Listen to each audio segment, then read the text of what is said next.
अस्सलाम वालेकुम, बिस्मिल्लाहिर्रहमानिर्रहीम। स्टूडेंट्स कैसे हैं आप?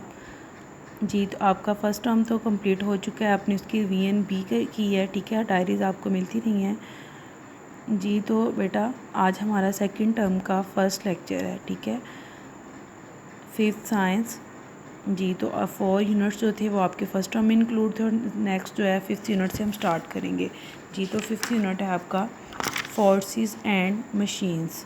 फोर्सेस एंड मशीन्स, ठीक है। मशीन्स जो हमारे काम को बहुत आसान बना देती हैं, ठीक है, जो टाइम कंज्यूमिंग भी नहीं होती हैं। फोर्सेस मीन जो हम अपनी एनर्जी को यूज़ करके ऑब्जेक्ट को मूव कर रहे होते हैं, हरकत में लेके आ रहे होते हैं, वो क्या काम कर रहे होते हैं, वहाँ क्या यूज़ हो रही होती है, फोर्स या फोर्स लग रही होती है, ठीक है।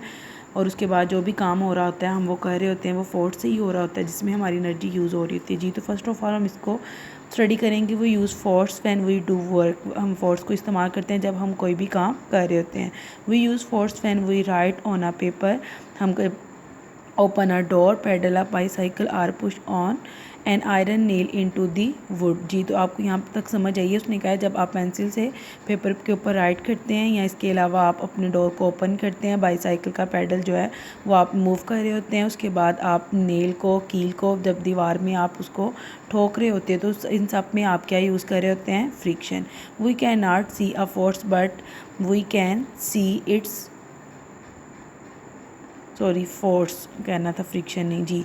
We can not see a force but we can see its effects जी। तो हम फोर्स को देख नहीं सकते लेकिन हम उसके असरात को, उससे होने वाले काम को ज़रूर देख सकते हैं। जैसे कि आप पेंसिल से लिख रहे हैं, फ्रिक्शन वहाँ यूज़ हो रही, फोर्स वहाँ यूज़ हो रही है, लेकिन क्या है कि वहाँ आपको वो नज़र नहीं आ रही, ठीक है। इसी तरह जब आप नेल को या कील को दीवार में जब आप लगा रहे हैं तो आपको उसमें फोर्स तो नज़र नहीं आ रही, लेकिन आपको इफेक्ट नज़र आ रहा है कि पहले कील जो बिल्कुल मूवेबल था, ज़्यादा ना आपके हाथ में था, लेकिन जब आपने उसको क्या कर दिया, एक हालत में, एक जगह में उसको फिक्स कर दिया, उसके इफेक्ट्स हैं। नेक्स्ट आपका फोर्स से ही बेटा फ्रिक्शन है, ठीक है। तो आप फ्रिक्शन को पढ़ेंगे। What happens when we stop pedalling a bicycle. जब आप फोर्स लगा रहे होते हैं, अपने साइकिल को मूव कर रहे हैं, करते करते आप पैडल से स्टॉप कर देते हैं, तो स्टॉप करने से टायर में और रोड के दरमियान में बेटा एक रगड़ सी आती है, वो क्या कहलाती है, friction. Why are rolling ball stop after moving some distance on the ground, there is a force which opposes the motion of the bicycle and the rolling ball, ठीक है।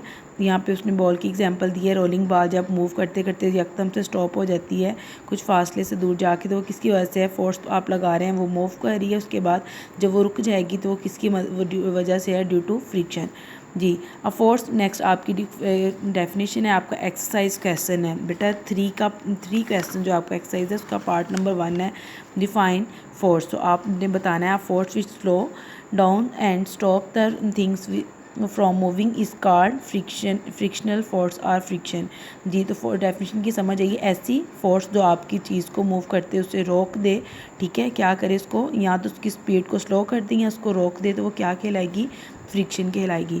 नेक्स्ट बेटा, friction appears when a moving object is in contact with an other. Friction कब होती है, जब एक जो चीज़ है वो कॉन्टैक्ट राब्ते में होती है किसी दूसरी चीज़ के, ठीक है। जब कोई भी चीज़ मूव कर रही है तो उसके अकेले थोड़ी मूव कर रही है, उसके साथ कोई और चीज़ भी तो कॉन्टैक्ट में है ना, तो इन दोनों के दरमियान में क्या होगी, फ्रिक्शन होगी।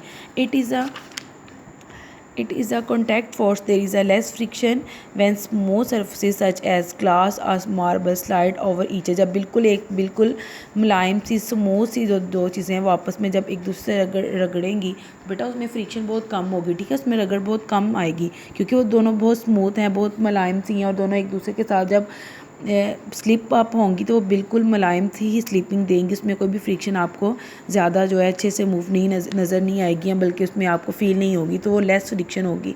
फ्रिक्शन बेटा अच्छे से वहाँ होगी जहाँ रफनेस होगी, जो जगह है, जो आपकी जो भी ऑब्जेक्ट है वो क्या होगा, खुरदरा सा होगा। There is a more friction, कहाँ पे ज़्यादा फ्रिक्शन होगी, व्हेन रफ सरफेस, जब कोई भी खुरदरी सी सरफेस जो होंगी, सच एज सैंड, पेपर, रेत से बनी हुई कोई भी आपका पेपर है, या कोई स्लाइड है, or brick slide over each other, या कोई ईंट से बनी हुई 2 स्लाइड्स हैं उनको आपस में मूव करो, या सैंड से बनी हुई स्लाइड्स को आपस में मूव करेंगे, तो वहाँ पे आपकी फ्रिक्शन आएगी, क्योंकि आप उसको हाथ भी लगा के देख सकते हैं, वो बिल्कुल आपको स्मूथ नहीं नज़र आएंगी, बल्कि उसमें थोड़ी सी रफनेस होगी, उसमें खुरदरापन होगा।